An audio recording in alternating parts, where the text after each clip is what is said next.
Now moving on, in the United States state of Florida, eviction embargo brought in to safeguard residents during the COVID-19 pandemic will come to an end on September 1st.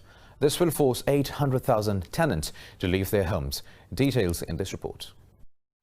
Due to the COVID-19 outbreak, the U.S. federal government introduced the CARES Act back in March.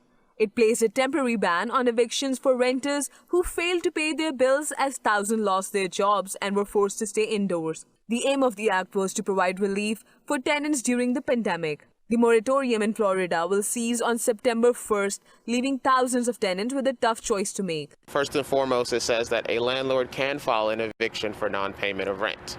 However, they can't get the final action if the tenant can't pay because they're affected by COVID-19. Now, what's a final action? No one knows. That's not defined within the executive order. Experts say even before the coronavirus outbreak, people of color have already faced difficulty in their life. The long-term inequality in the U.S. has a devastating economic impact of the pandemic, putting many in a tougher position. Even before the pandemic, many of them were about one paycheck away from not being able to pay for shelter.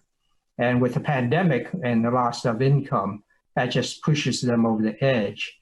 And they have to make decisions between, for example, paying the rent or paying for food. Statistics show African Americans and Latinos are disproportionately more at risk of being evicted as soon as the CARES Act expires.